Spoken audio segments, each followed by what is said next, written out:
सखी सहेली सुनने वाले हमारे सभी साथियों को, सखियों को और मित्रों को भी हमारी ओर से चुटकी बहुरिया का नमस्कार। नमस्कार नमस्कार। और बुआ को भी नमस्कार। खुश रहो।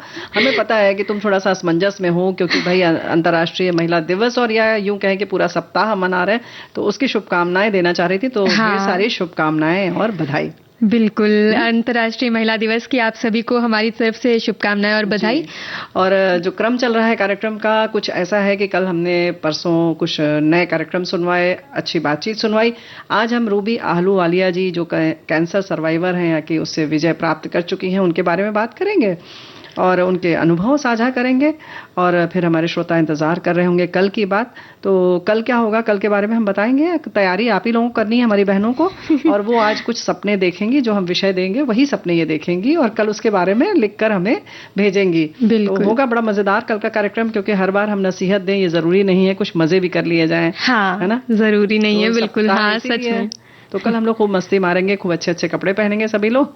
लेकिन कितनी खुश हो गई हमारी बहू। चलो खैर, अच्छी बात है। तो आज हम क्या करने जा रहे हैं? विदाई की रीत, वो दिन याद करो में विदाई की रीत पे हम आज बातचीत करेंगे। तो बस हमारी जो बहनें हैं, भाई लोग हैं, वो अपनी यादें साझा करें। बिटिया की शादी हुई या किसी और भी विवाह में गए तो विदाई के समय क्या हुआ, कैसा हुआ और क्या क्या और रस्म होती है, उसकी बात कर सकते हैं। बिल्कुल। और ज्यादातर तो पहली विदाई लोगों के दिमाग में रच बस जाती है, पर उसके बाद भी कई विदाइयां होती हैं। ससुराल आने जाने में, लड़की को मायके लाने और उसके बाद फिर ससुराल विदा कराने में आप सब क्या कैसे कैसे मतलब परंपराएं हैं और क्या क्या होता है, वो हमारे साथ साझा कीजिए। क्योंकि भाई कभी कभी विदाई की तिथि या समय अभाव के चलते आजकल जनवास जहां बाराती को ठहरा जाता है, वहीं से ही लड़की को भेजकर विदाई की रीति निभा ली जाती है। कुछ देर लड़की वहां ठहर के और खोइछा विदाई के समय आंचल में जो पीला चावल, हल्दी, कुछ पैसे, मिठाइयां और जीरा आदि दिया जाता है बदलकर, और कुछ देर या कुछ घंटे में वापस अपने घर चली जाती है। तो वो माहौल सुखद रहता है। कभी कभी तो होटल के एक रूम से दूसरे रूम में किया जाता है, पर यह विधि विधान है। अपनी बेटी आपको सौंप रहा हूं, ससुराल पक्ष इज्जत से उसे बहू बनाकर ले जा रहे हैं, तो उसे निभाना ही पड़ता है। तो ऐसी बहुत सारी चीजें हैं। तो भाई हमेशा ये हमारे साथी ने लिखकर भेजा। हाँ, ऐसे हमारा मुंह मत देखो नहीं ये तो सही है। परंपरा जो बता रहे हैं, जिस रीति की बात कर रही हैं, वो तो मतलब ऐसे होता है। हाँ, होता है। लेकिन इसके बाद क्या होता है कि ये तो बिल्कुल कहता है संक्षिप्त में बड़े सूक्ष्म तरीके से हो जाती है। लेकिन सच बात है कि जब पहली बार फिर जब घर में आती है, जो मौलिक घर होता है, वहां से जाने का अलग आनंद भी रहता है और अलग तरीके की बात भी होती है। और शादी के बाद जब विदाई होती है, उसका अलग माहौल होता है। सही। तो हमारी एक साथी है, उन्होंने ये भी लिखकर भेजा है कि वो दिन याद करो में पहले आजकल वाली विदाई याद आ गई, फिर अपनी विदाई याद आ गई। अच्छा। तो बिल्कुल सब लोगों को आएगी याद, और अपने साथ साथ अपने बच्चों की, मतलब जिनके यहाँ शादियां वादियां हो गई हैं बेटियों की, तो उनको भी याद आएगी। भाई देखो, ये तो बेटी की शादी हो गई उनकी, और ये लिख रही है कि हमारी बिटिया का विवाह होगा, विदाई भी होगी, सोचकर दिल बैठ जाता है। इसलिए विदाई गीत नहीं सुन पाते।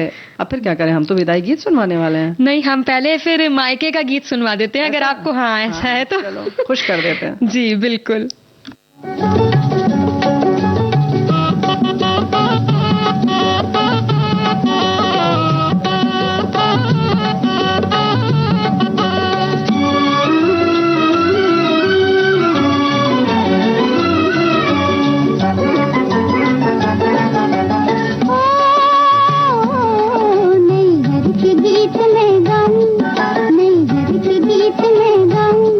बाबुल का बाग सजाऊं रे,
शबनम को हंसना सिखाऊं, शबनम को हंसना सिखाऊं, बाबुल का बाग सजाऊं रे, नैहर के गीत में गाऊं रे,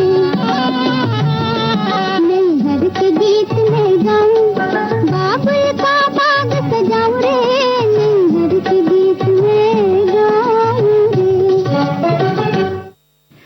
तो लीजिए भाई, आपको विदाई के गीत नहीं सुनने थे तो हमने नैहर यानी कि मायके के गीत सुनवा दिए और खुश कर दिया। खुश कर दिया, खूब सब्ज बाग तुम दिखाओ। हाँ। और खूब हमारी सखियां भी खुश होंगी कि भाई मायके की जो ये प्यारी प्यारी सी बातें हैं वो भी मीठी होती हैं, लेकिन भाई ससुराल भी अपने आप में एक मिठास लिए हुए होता है। बिल्कुल। हाँ, वो सब बात करें, लेकिन वो अभी आप कह रही थी कि कुछ सपनों की बातें कर रही थी। हाँ भाई देखो, आज तो हम रूबी आलूवालिया जी के बारे में मतलब उनकी बातचीत सुनवाएंगे, लेकिन कल के बारे में थोड़ी सी तैयारी कर लीजिए। हम लोग ऐसा सोच रहे हैं कि आप एक दिन ऐसा सोचिए कि कल्पना कीजिए, ये विषय है हमारा, कल्पना कीजिए एक दिन के लिए अगर आप पुरुष हो तो, या हाँ। पुरुष होती तो क्या करती।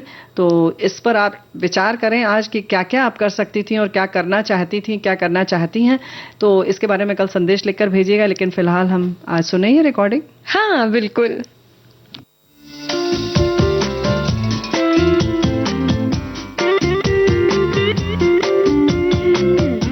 दोस्तों, सबसे पहले रूबी आलूवालिया जी, आपका कार्यक्रम में स्वागत है। Thank you so much Renu. नमस्कार। नमस्ते। तो हम ये जानना चाहते हैं कि सबसे पहले तो आप अपने बारे में बताएं कि आप किस सेवा में कार्यरत हैं। मैं एक्चुअली रेनू सिविल सर्विसेज के 1987 बैच से हूँ जी। एक वरिष्ठ अधिकारी के रूप में आप कार्य कर रही हैं और भारतीय रेल को अपनी सेवाएं दे रही हैं। जब आप ऑल इंडिया सर्विसेज में काम करते हैं और शुरू में जो आपकी ट्रेनिंग होती है जी, और उसके बाद जो आपके अनुभव होते हैं वो बहुत ज्यादा वेरीड होते हैं जी, और एक बहुत बड़े स्केल पे होते हैं। बहुत अलग अलग तरह की प्रॉब्लम से रोजाना डील करना होता है। जी। तो वो चुनौती है और वो चुनौती बहुत इंटरेस्टिंग है। वाह, चलिए आपसे बात करके ये तो महसूस हो रहा है कि आप किसी भी चुनौती को बड़े सकारात्मक तरीके से और बड़े रोचक तरीके से स्वीकार करती हैं। तो रूबी जी, चलिए उसी दौर की बात करते हैं, वो खास जब आपकी जिंदगी में ऐसा मोड़ आया। रेनू, आई थिंक आप जिस अनुभव की बात कर रहे हैं जी, वो मेरी लाइफ में 2009 में आया। जी, जब मुझे कैंसर डायग्नोज हुआ और कैंसर स्टेज 3 का डायग्नोज हुआ। ओह, तो मैं क्योंकि बॉम्बे में पोस्टेड थी उस समय पे, तो टाटा हॉस्पिटल में अपने ट्रीटमेंट के लिए गई। जी, वहाँ पे जो मेरी पूरी जर्नी थी कैंसर की, जी, वो उतनी ही पेनफुल थी, उतनी ही चैलेंजिंग थी जितनी कि कैंसर की मानी जाती है। जब मैं इस जर्नी से गुजर रही थी जी, तो मैं टाटा हॉस्पिटल में काफी सारे और बहुत सारे पेशेंट्स को देखती थी जी, और ये भी देखती थी कि मैं अपने सारे साधनों के साथ जी, इस जर्नी को कवर कर रही हूँ जी, और उसके बावजूद इतनी मुश्किल मुझे लग रही है। तो ये दिमाग में रहता था कि वो लोग जिनके पास शायद इनमें से एक भी साधन नहीं है, जी, वो इस जर्नी को कैसे कवर करते हैं। तो ये एक चीज हमेशा दिमाग में रहती थी और मुझे करीब 3 साल लगे वापस अपनी नॉर्मल जिंदगी में आने के लिए, यानी कि कैंसर से उबरने में, कैंसर से उबरने में है। बिकॉज मेडिकली जी, मेडिकली, इमोशनली आपकी फैमिली बहुत अफेक्ट हो जाती है। बिल्कुल। तो आप ये कह सकते हैं कि पूरी जिंदगी को वापस समेट लेने के लिए मुझे करीब 3 साल लगे। जब आप सुनते हैं कि कैंसर हो चुका है, आपके मन में क्या आया? मतलब जैसे ही बताया गया कि आपको कैंसर है तो फिर उस समय तो बिल्कुल जैसे नम हो जाता है आदमी जी, वैसी वाली मेरी कंडीशन थी। और उसके बाद जब इलाज शुरू हुआ जी, तो वो पूरा जो हम अपनी फिजिकल और इमोशनल फील्ड में जो गोते खाते हैं ना जी, वो वाली जर्नी शुरू हुई। जैसा कि बात से लगता है और कैंसर सुन के ऐसा लगता है कि मतलब अब सब कुछ समाप्त हो गया। ये लगता है ऑफ जी। कोर्स। और अंदर एक मतलब जो ट्रीटमेंट का दर्द है वो तो है ही है जी। वो भी काफी पेनफुल होता है। अच्छा। काफी चैलेंजिंग होता है। हाँ। जो कैंसर का ट्रीटमेंट है, बिकॉज बाकी बीमारियों में जैसे ही आपका इलाज शुरू होता है जी। तो आपके शरीर को रिलीफ मिलना शुरू हो जाता है। जी हाँ, ये बात लेकिन तो सही। कैंसर में जब ट्रीटमेंट शुरू होता है तो जिंदगी और मुश्किल हो जाती है। तो बहुत पेनफुल ट्रीटमेंट हो जाता है फिजिकली। अच्छा। तो एक तो वो बात थी जी। और दूसरा आपको इमोशनली बहुत एक खालीपन सा हो जाता है। जी।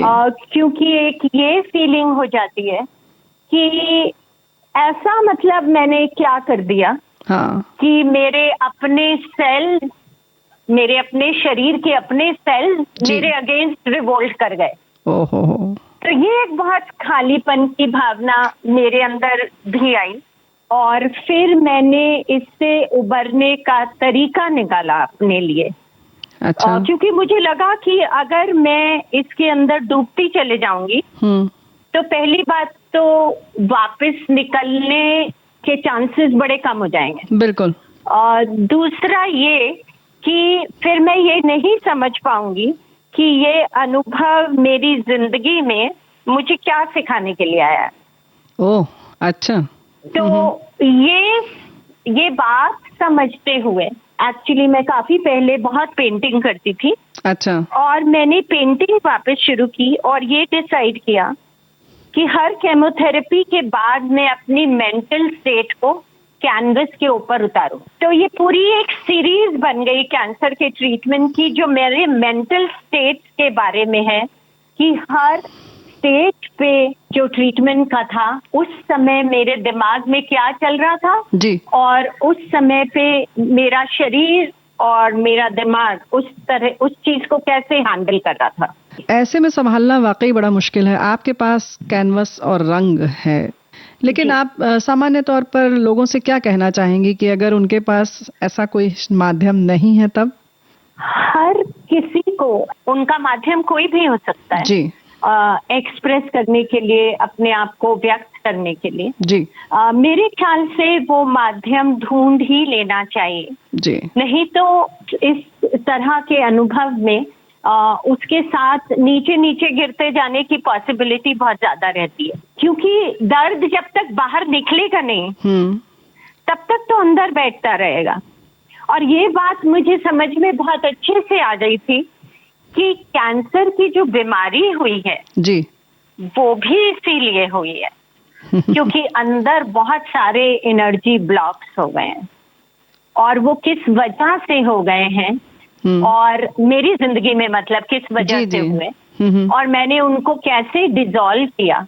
बल्कि रेनू, मैंने एक किताब लिखी है। हाँ जी जी। जिसका नाम है fragrance of a wild soul. जी।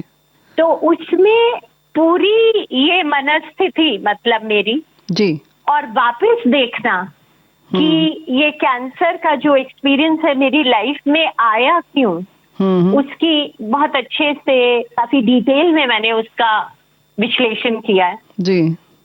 और इस बारे में काफी बात की है जिससे लोगों को इस तरह के कोई भी चुनौतीपूर्ण अनुभव लाइफ में आने से उससे निकलना कैसे है, उससे बहुत हेल्प मिल सकती है। मुझे लगता है कि जो आपने शीर्षक रखा है बहुत कुछ कहता है।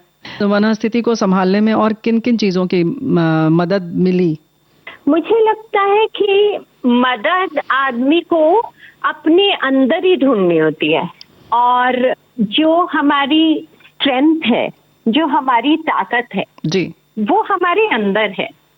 हम लोग अक्सर ये ताकत को बाहर ढूंढने लगते हैं। तो अगर मैं ये कह दूं कि फैमिली सपोर्टिव, या मैं बोलूं कि फ्रेंड्स सपोर्टिव, या मैं बोलूं कि डॉक्टर्स बड़े सपोर्टिव होने चाहिए जी, तो बहुत सारे लोग ऐसे होंगे जिनके पास शायद ये सपोर्ट ना आए जी, और वो सडनली अपने आप को ये समझने लगे कि मेरे पास तो ये सपोर्ट नहीं है, अब मैं ये कैसे डील करूंगा। सही है, बिल्कुल। तो बात ये बताना चाह रही हूँ कि जो वो अंदरूनी ताकत है बेसिकली उसी को टैप करना है।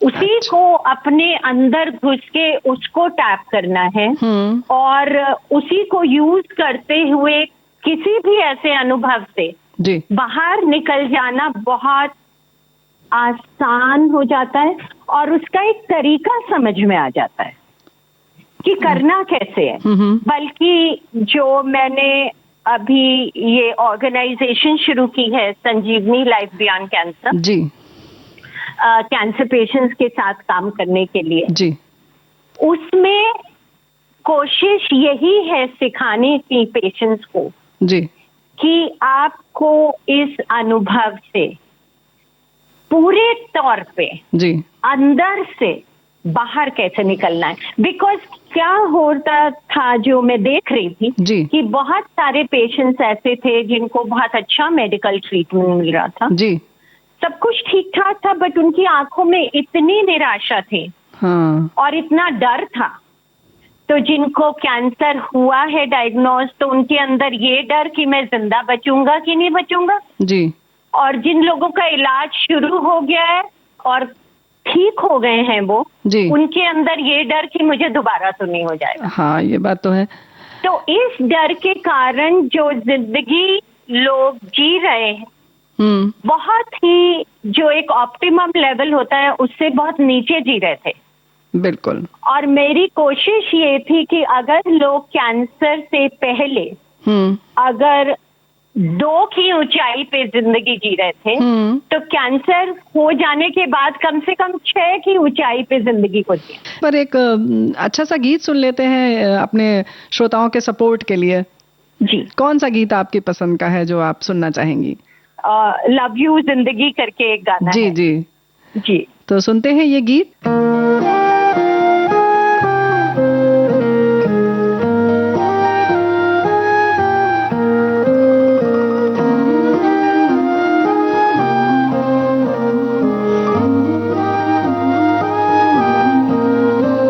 जो दिल से लगे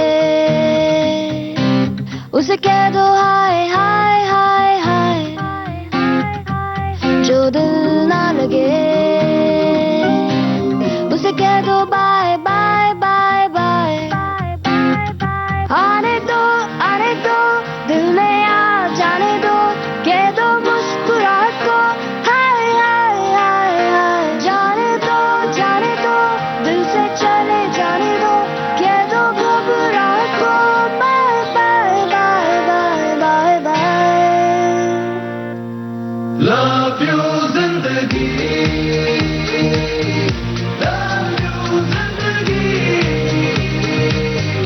लव यू जिंदगी,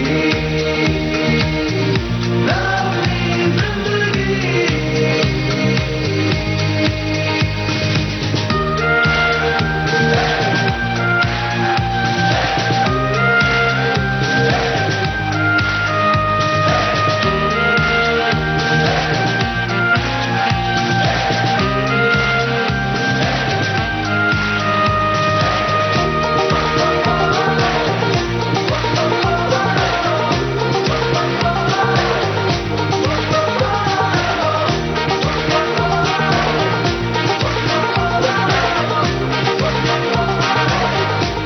कभी हाथ पकड़ के तू मेरा चल दे, कभी हाथ छुड़ा के मैं तेरा चल दूं। मैं थोड़ी सी मुड़ी हूँ, तू थोड़ी सी टेढ़ी है, क्या खूब ये जोड़ी है तेरी मेरी। आने दो दिल में आ जाने दो, कह दो मुस्कुराहट को हाय हाय हाय हाय। जाने दो दिल से चले जाने दो, कह दो घबराहट को bye bye bye bye bye bye. Love you जिंदगी, लव यू जिंदगी,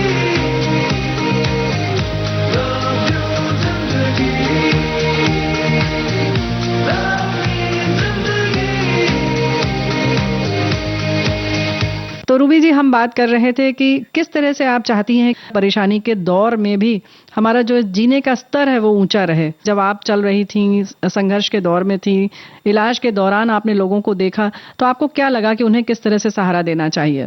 तो मुझे ये समझ आया कि सारे लोग बहुत अकेलापन महसूस करते हैं। जी। उसकी रीजन जरूरी नहीं है कि ये हो कि वो अकेले हों।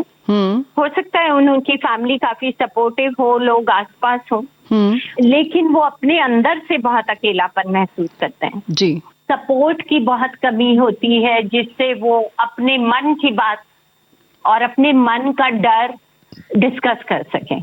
जी। और जब कोई ऐसा सहारा मिल जाता है जिसके पास आपके हर डर का आंसर हो, हर प्रॉब्लम जो आपको ट्रीटमेंट में हो रही है उस हर चीज का आंसर है, तो मुझे लगा कि ये सपोर्ट बहुत काम आना चाहिए। बिल्कुल। मेरे पास सब कुछ होते हुए ये वाला सपोर्ट एक नहीं था और मुझे इसकी कमी महसूस हुई। इनफैक्ट जो संजीवनी में पहला प्रोजेक्ट शुरू किया, जी, जो हम गवर्नमेंट हॉस्पिटल्स में करते हैं, जी, उसका नाम ही कैन सहयोगी है। मतलब कैंसर में आपका सहयोगी।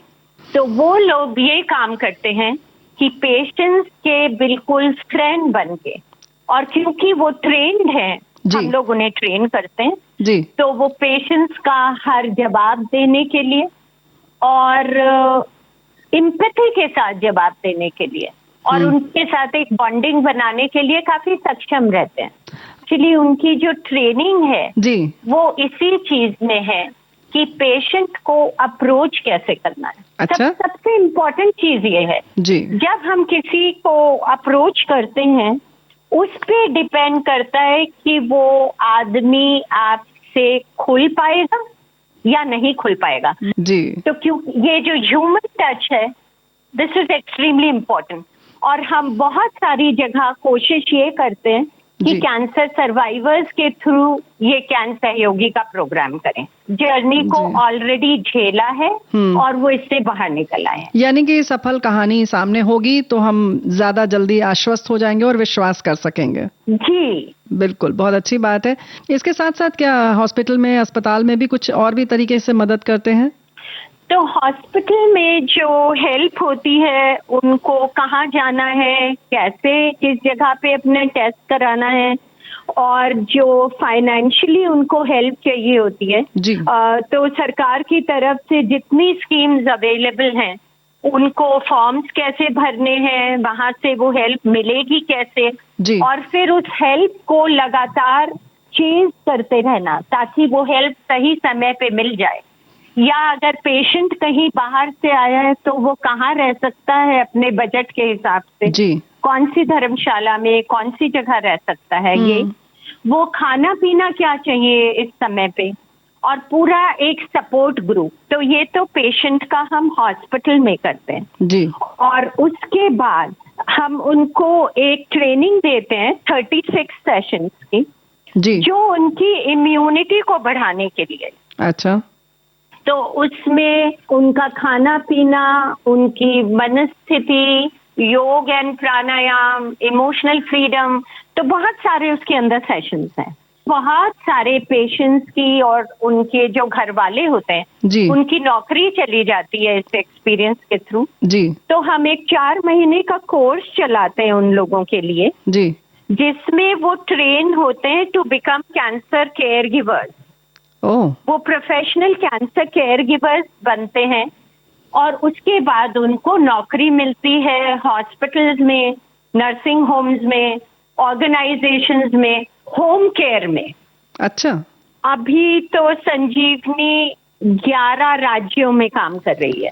अच्छा, 14 शहरों में, 11 राज्य के, और 2.5 लाख से ज्यादा पेशेंट्स के साथ काम कर चुकी है। पेशेंट्स को ये वाला कोर्स, जिसको हम सतोरी बोलते हैं, अच्छा, जो 36 सेशंस का है, जी, उसके बाद उनकी जिंदगी बदल जाती है।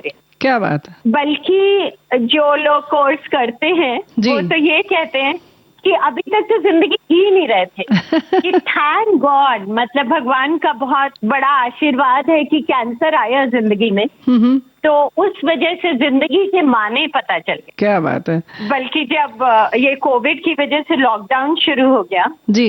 तो हमने ये पूरा कोर्स ऑनलाइन ले लिया। अच्छा रूबी जी, बातें तो बहुत अच्छी लग रही हैं, लेकिन इस समय श्रोताओं के लिए एक गीत यहाँ पर और सुनवा देते हैं।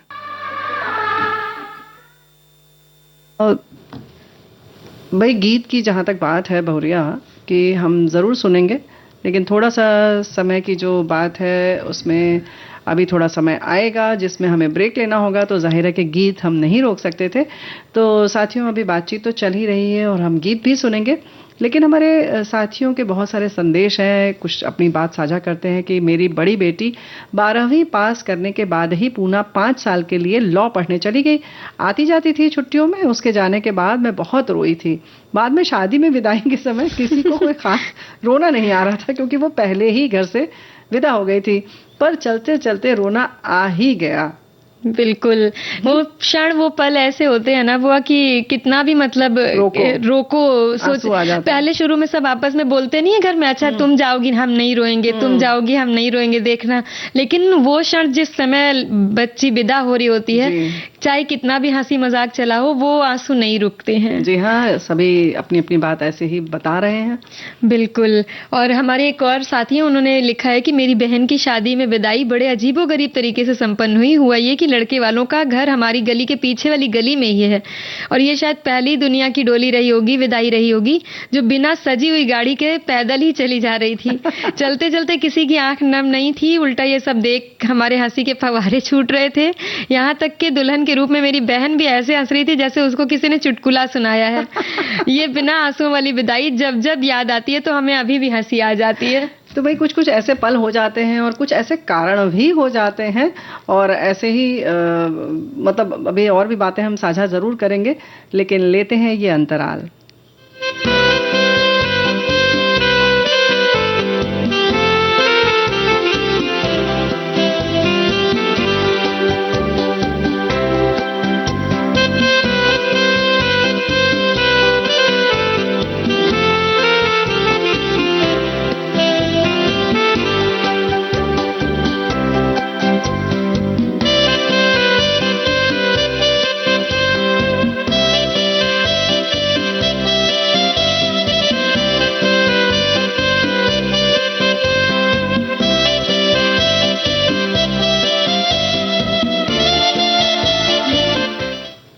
तो भाई अंतराल के बाद हम फिर हाजिर हैं और कार्यक्रम चल रहा है सखी सहेली। और रूबी जी से जो बातचीत चल रही थी, भाई वो लेखिका भी हैं, समाज सेवा भी कर रही हैं, और किस तरह से इस तरीके की जो स्थिति होती है उससे निकलना चाहिए और कैसे जीवन जीना चाहिए। जीवन जीना भी एक कला है, इसके बारे में हमारे साथियों को जरूर जानकारी मिली होगी। लेकिन बहुरिया एक बात तो है कि हमारी साथियों ने सपने देखना शुरू किया कि नहीं किया, कि कल्पना कीजिए कि आप पुरुष हैं तो आप क्या करती, या आप नर हैं तो आप क्या करती, है ना। हाँ। तो जरा सा इस बारे में अपनी बात कल साझा कीजिएगा। और अभी क्या करें, एक गीत सुनवा ही लेते हैं, थोड़ा सोच लें हमारी। हाँ बिल्कुल।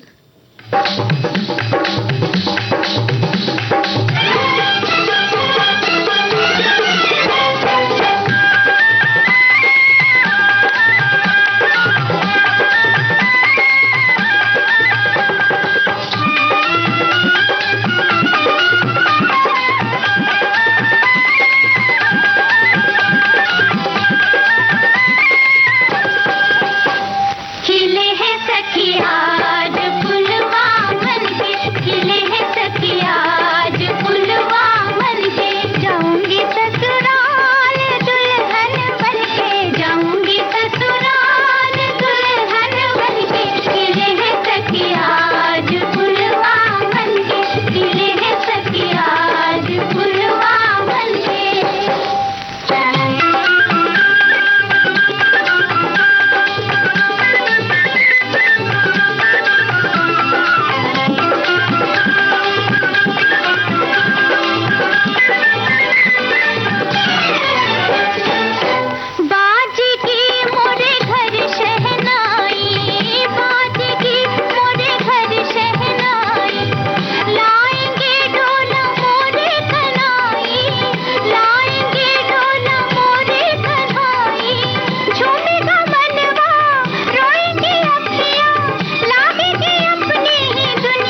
तो लीजिए भाई, मन के फूल खिल गए और ससुराल की बात हो रही है, विदाई की, मायके की बात हो रही थी, तो बीच में ससुराल की भी बात हो गई। हाँ हो गई, लेकिन मतलब जो यही खुशी खुशी वाली जो बात है, बड़े हाँ। फुलवा जो मन के खिल जाते हैं, वो उस समय एकदम मुरझा जाते हैं, लगता है बिल्कुल पानी ही नहीं मिला इन्हें बहुत दिनों से।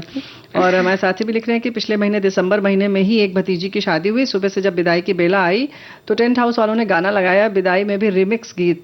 हमें बहुत खराब लगा और हम खुद ही बैठ गए मशीन पर, और आपके द्वारा पढ़ाया गया असंख्य विदाई के अश्रुपूर्ण गीत बजाने लगा और पपक के रोने लगा।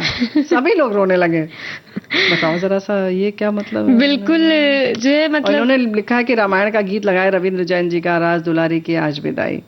ओहो, तो भाई अब ये आप ऐसा काम आपने मतलब क्यों किया ऐसा? अभी कितनी खुशी की बात चल रही थी, बताओ। अभी हम ही लोगों को भावुक कर दिया इन्होंने तो। बिल्कुल। जी और विदाई की रीत भी शादी के बाद का कार्यक्रम होता था। पहले के जमाने में विदाई के पहले कलेवा का कार्यक्रम होता था, और अभी भी फिलहाल होता है ना बुआ, बिल्कुल कलेवा होता तो है। अभी भी होता है। जी। जिसमें रिश्तेदार दूल्हे को कुछ भेंट देते थे और उपहार वगैरह देते थे, और अपनी फिर विदाई की रस्म होती थी जिसमें दूल्हा दुल्हन के को साथ में खड़े करके मंडप के नीचे लड़की को सिंदूर लगाने के बाद उसके पर्स में कोछा डाला जाता था। रुपए भी डालते हैं, हाँ, हाँ। रुपए भी डालते हैं। लड़के को टीका करके कुछ मीठा खिला करके कुछ रुपए भी दिए जाते थे। तो फिर तो हर किसी से मिलकर रोना धोना चलता है। वो पल बहुत भावुक हो जाता है। माता पिता से, भाई बहन आदि से मिलकर अब तो लड़की लड़का एक दूसरे को पसंद करके पहले ही आना जाना शुरू कर देते हैं। सब कुछ जाना बुझा रहता है। तो अब ये रीत केवल एक रीत ही है जिसको करना है पड़ता है। पहले की शादी ब्याह में बस रिश्ता तय कर दिया जाता था, कोई एक दूसरे के बारे में जानता नहीं था, केवल खानदान ही देखकर शादी तय हो जाती थी, जिसमें ये डर हमेशा रहता था कि मतलब बच्ची इतनी दूर जा रही है। और तब माँ बाप लड़की के लिए बहुत रोते थे, पर अब ऐसा नहीं है। देखो, डर तो अभी भी रहता है। जो कहते हैं कि जुआ जैसा होता है, तो ये बात बिल्कुल सत्य है कि कैसा मिलेगा वो बात अलग है, चाहे वो घर के बगल में ही क्यों ना हो। बिल्कुल। उदाहरण सभी कुछ है, लेकिन हाँ ये जो बात है कि इन्होंने कलेवा की बात की, तो उसमें ऐसा होता था कि सुबह के समय रात भर शादी होती थी। सुबह जो होता था कि लड़के के साथ जो कुंवारे उसके मित्र या छोटे भाई या जो भी होते थे वो लोग आते थे, या बहुत होता था तो जीजा आते थे उनके। जी जी। और फिर इधर से लोग जो है उनको सब चीजें देते थे। और उसके बाद अब ये होता है कि भाई ट्रेन आदि का समय जैसा हो उसी हिसाब से विदाई भी होती है। और विदाई की रीत सच हर्षोल्लास के बीच विदाई पल भर के लिए दुखद ही होती है, लेकिन ये रीत है कि कन्या पराए घर की है। यद्यपि जान पहचान के साथ ही विवाह संबंध में बंधते हैं अब तो लोग, फिर भी जिस घर से बेटी विदा होती है उस घर का हाल घर वालों को ही पता चलता है। लेकिन सत्य यही है कि इस आवागमन परक दुनिया में हर आए को एक न एक दिन अपने किरदारों को निभाकर जाना ही है। विदा होकर संसार की यही रीत है। तो भाई इन्होंने तो बहुत विशाल उसमें बात कर दी। बिल्कुल। दायरा बहुत बड़ा हाँ। दिया, बात बिल्कुल सही है। लेकिन फिर भी जब पता है तो इसीलिए तो हम लोग कह रहे हैं कि आप सोचिए कि अब हमारी कल बहनें बताएंगी कि मतलब जब पुरुष रहेंगी तो क्या होगा, क्या होगा, वो लड़की लेकर आएंगी। अच्छा बुआ, वैसे बातचीत हो रही है रस्मों की, रीतियों की, तो पहले ना विदाई जब शुरू शुरू में एकदम पालकी में हुआ करती थी, उसके बाद फिर चलन बदला थोड़ा सा, तो बैलगाड़ी घोड़ा गाड़ी चलन में आई, और उस कितना मतलब सजाते थे पालकी को भी और बैलगाड़ी को भी, कितना पन्नियों से चमकीली और सब लगा लगा के सजाया जाता था, पर्दे रंगीन रहते थे, उसकी एक अलग बात होती है। जैसे समय बदला बहुरिया तुम तो ऐसे बता रही हो जैसे कि तुम उसी में बैठ के आई हो। नहीं, हम तो कार में। एकदम सचित्र वर्णन जो कर रही है ये। खैर ये सब फिल्म का ही मजा है कि पिक्चर देख देख के हम लोग बिल्कुल वैसे ही उसमें रंग जाते हैं। लेकिन हाँ बिल्कुल तुम्हारी बात सही है कि पहले ऐसा होता था। हाँ। उसके बाद धीरे धीरे बैलगाड़ी जैसी दूरी हो उस हिसाब से होता रहा होगा, है ना। और विदाई के समय पर वो एक और रस्म होती है ना, वो नारियल ऐसे गाड़ी के आगे, या मतलब जब बैलगाड़ी के आगे भी नारियल फोड़ने की रस्म होती थी। देखो ये अलग अलग जगह का, हाँ, जहाँ नारियल होता है वहाँ नारियल, कहीं पर दिया रखते हैं जी, मतलब नजर एक तरह से उतारते हैं। फिर कहीं कहीं ये होता है कि भाई जाते समय एक बार पानी जरूर पिला देता है बहन को, कि भाई यात्रा पर जा रही है तो भाई पिलाता है। वो भी बहुत भावुक करने वाला पल होता है। बहुत देर तक भाई बहन रोके रहते हैं, रोके रहते हैं, है तो बस लगता है कि ये बस आखिरी है। हाँ बिल्कुल। और कहीं पर मतलब ऐसे पता नहीं, अब ये रस्म सब जगह तो नहीं होती, हर अलग अलग जगह की परंपराएं, पर एक जगह जैसे नजर उतारने वाली पता ना, कुल्ला करने की भी रस्म होती है कि जी। भाई जो है गाड़ी पर आगे कुल्ला करता है, तो वो अच्छा। मतलब आगे कोई ऐसी नकारात्मक बात चीजें ना ना आने आए। पाए, हाँ उसके लिए। और पीछे से धक्का दिया जाता है, वो भी रस्म भाई निभाता है जी। कि गाड़ी आगे बढ़ाता है। हाँ, यानी कि एक तरह से कि मन से विदा कर रहे हैं और उसको हाँ। पूरा सहयोग दे रहे हैं और हम खुशी खुशी विदा कर रहे हैं। बकायदा हम भी विदा कर रहे हैं, ऐसा नहीं है कि हम तुम्हें रोकना चाह रहे हैं। बिल्कुल। ये एक तरीके से साथ में चलना विदाई के संग, या इस तरह से वाहन को सहयोग देना आगे बढ़ने हाँ। में, ये इस तरीके से प्रतीक मात्र है और ये सारी चीजें होती हैं। और भाई हम तो अपनी शादी का बता दें कि ऐसे ही ट्रेन की समय था, लेकिन ये गीत सुनते फिर बताते हैं। अच्छा। हाँ, बहुत मजेदार किस्सा है। हाँ तो ठीक है, फिर गीत सुनते हैं उसके बाद।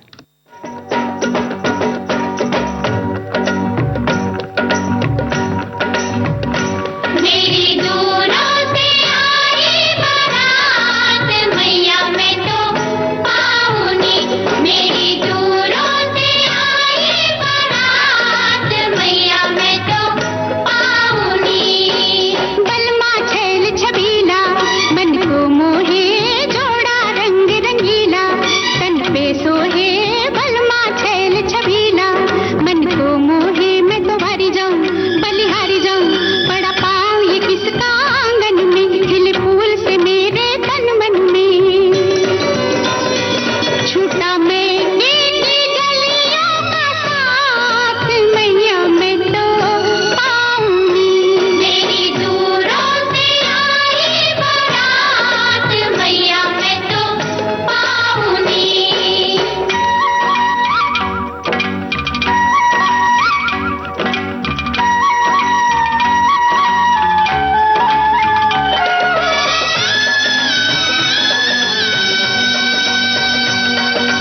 ले गए दिल को लूट के तेरे बोल रसीले, घायल कर गए हाय घायल कर गए जान को तेरे नैन कटीले। ले गए दिल को लूट के तेरे बोल रसीले, मैं तो हारी जाऊं बलिहारी जाऊं, जब मुखड़ा देखो दर्पण में तेरी सूरत उभरे नैनन में। भली लागे ना नहर की बात मैया मैं तो पाऊंगी, मेरी दूरों से आई बारात मैया मैं तो पाऊंगी।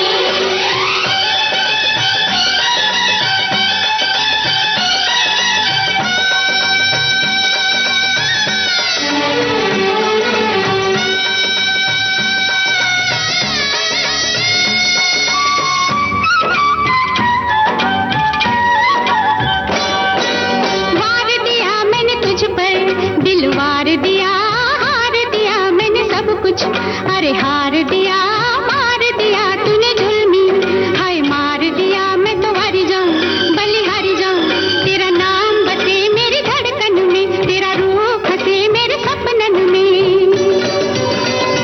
लिया साजन ने हाथों में हाथ मैया मैं तो पाऊंगी, मेरी दूरों से आई बारात मैया मैं तो पाऊंगी, मेरी दूरों से आई बारात मैया मैं तो पाऊंगी।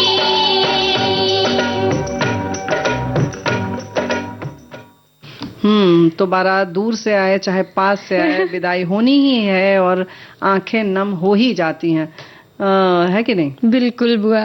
तो ऐसा माहौल ही होता है मतलब। और ये भी होता है कि मतलब विदाई एक बार हो गई तो हो गई, उसके बाद वो सोच सोच के भी रोया जाता है जब कभी बात हो जाती है, छिड़ जाती है। पहले के समय में तो मतलब वो वीडियो या एल्बम नहीं बना करते जी। थे, लेकिन हमको तो याद है कि मतलब एल्बम देखते देखते भी रोया रुलाया जाता है। ये बात तो है, क्योंकि उसमें बहुत अच्छे से जो फोटो खींची जाती थी उसमें किस तरह से हाँ। आंसू दिखाई जाते हैं, दिख जाते ही हैं और याद आ जाता है। सच बात है कि ये सब फोटो होती बिल्कुल। भी इसीलिए है कि सब यादें जो हैं फिर से ताज़ा हो जाएं। और आंखें नम तो होती ही हैं, लेकिन भाई छोटे छोटे बच्चे कुछ जो होते हैं वो जब ऐसे रोते हैं तो सब लोगों को हंसी भी आ जाती है कि ये क्यों रो रहे हैं, इनको समझ में नहीं आ रहा है। वो कहते नहीं हमें तो संग में जाना था इसलिए हम रो रहे हाँ हैं। वही तो बिल्कुल। कुछ ऐसी भी बातें होती हैं। विदाई की रीत के में समय के साथ बदलाव दिख रहे हैं। पहले विदाई में माहौल बहुत गमगीन हो जाता था। मेरे दोस्त की बहन की शादी करीब 40 साल पहले हुई थी और विदाई के समय छोड़ बाबुल का घर पीक के नगर आज दुल्हनिया चली, शमशाद बेगम जी की आवाज में ये गीत सुनाई दे रहा था। उसे उस समय माहौल इतना गमगीन था कि मेरे आंखों से भी आंसू बहने लगे। कई दिन तक एक खालीपन सा नजर आया। शायद आज के समय में अब ये खालीपन ज्यादा लंबा नहीं होता है। यही ये लिख रहे हैं और ये बात तो सही है कि गमगीन करने वाला तो पल होता है, लेकिन हम जो बता रहे थे हाँ आपकी शादी का किस्सा आप बता रही थी, विदाई का। हम अपना बता, अच्छा नहीं पड़ोस का करके बता देते हैं। नहीं नहीं अपना बताइए। भाई देखो ऐसा भी होता है, जैसा कि हुआ हमारी शादी में कि दोपहर की ट्रेन थी, तो जाहिर है कि सब लोगों ने जो जो कहते हैं ना मेन जो मुख्य जो बड़ा जवनार होती है जिसको कहते हैं समधियों की, वो हुई और सब लोग घर के लोग घर स्टेशन पास में था रेलवे स्टेशन, तो सभी लोग साथ में चले गए कि ठीक है छोड़ के 5 मिनट में आ जाएंगे और तब हम लोग खाएंगे क्योंकि भाई खिला के पहले विदा कर दिया जाए।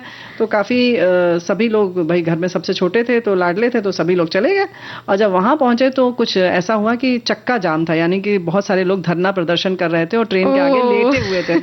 तो वो जो ट्रेन 12:40 वगैरह पे शायद छूटनी थी, याद नहीं अब समय क्योंकि काफी साल हो गया, काशी विश्वनाथ बनारस से, तो वाराणसी से जो छूटनी थी तो वो चक्का जाम की वजह से 1 घंटा 2 घंटा 3 घंटे विलंब से है। अरे और जितने लोग भूखे थे सब तड़प रहे थे, कहते हैं भाई किसी तरह से जाओ तुम।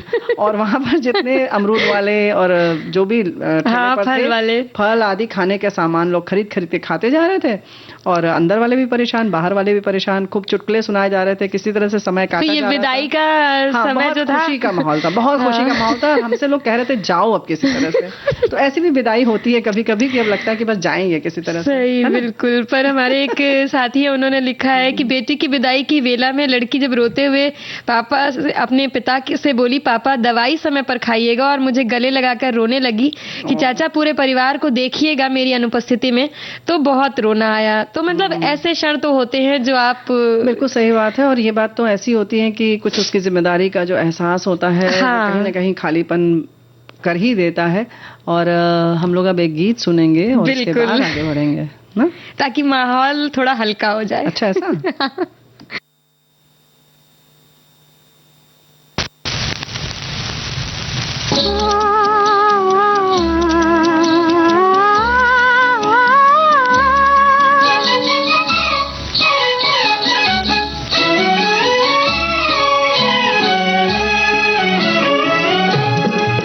मेरे मन का बावरा पंछी क्यों बार बार डोले, मेरे मन का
तो भाई कुछ लोग तो हमारे साथी ऐसे भावुक हो गए हैं कि 11 साल की बिटिया का पिता हूँ। आज तो आपने भावुक कर दिया, क्योंकि मैं भी 11 साल की बिटिया का पिता हूँ। तो भाई ऐसा नहीं है, आप भी उसको पढ़ाइए लिखाइए, अभी तो बच्ची है। और जैसे हम लोगों ने कहा ना कि भाई बिल्कुल। ऐसे अब आजकल तो इतनी दिक्कत भी नहीं होती है, क्योंकि वाकई पहले इतने साधन नहीं थे और बच्चियां बहुत दूर हाँ। चली जाती थी, फोन पर भी नहीं बात हो पाती थी। तो जाहिर है कि बहुत ज्यादा भावुक होते थे लोग। अब तो वीडियो कॉल हो हाँ जाती कि है तो पहले ये होता था ना वो कि कब देखने को मिलेगी अब, हाँ, बिल्कुल। तो अब ऐसा है नहीं। और इतनी कम उम्र में शादी होती थी कि अक्सर ये भी माना जाता था कि ससुराल में रहेगी तो ज्यादा दिन ठीक हाँ। से, तो तब वहाँ के रीति रिवाज और वहाँ के संस्कार सीख पाएगी। नहीं तो बार बार अगर मायके आएगी तो वो सब तो चीज हाँ, छूट जाएगा।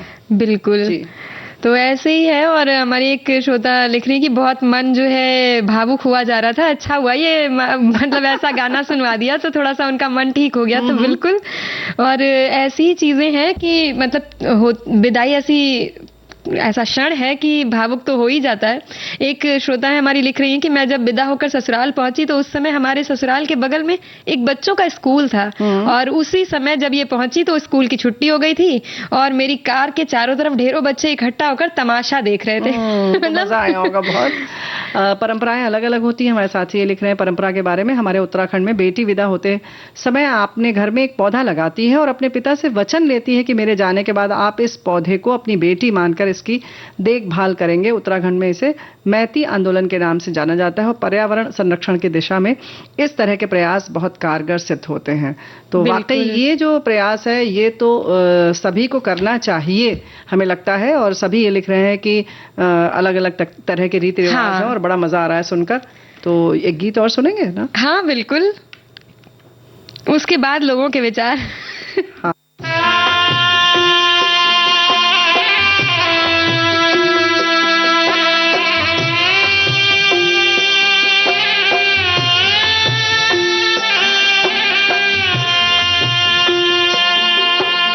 काहे को ब्याहे बिदे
तो बहुत सारी बातें हैं और कल की तैयारी हमारे साथी कर रही होंगी बहुत ज्यादा। बिल्कुल। और हमारे साथी ने लिख दिया, अगर महिलाएं पुरुष बनने की कल्पना करें तो पुलिस इंस्पेक्टर बने और बदमाशों की कुटाई करें। तो अभी तो कल पता चलेगा कि नहीं। क्या क्या करेंगी। आज तो बस आपने सोच लिया ऐसा। तो इन्होंने क्यों नहीं की कुटाई बदमाशों की? हाँ, ये वही भी चीज बात तो। है। चलो खैर जिम्मेदारी ये भी डाल दे उनके ऊपर। जी खैर बहरहाल बहुत मजेदार बातें होंगी कल हमें लगता है, तो इसी के हाँ। साथ विदा लेते हैं बिल्कुल। और आज के कार्यक्रम से छुटकी बहुरिया और बुआ को दीजिए इजाजत, स्वीकार कीजिए हमारा नमस्कार। नमस्कार।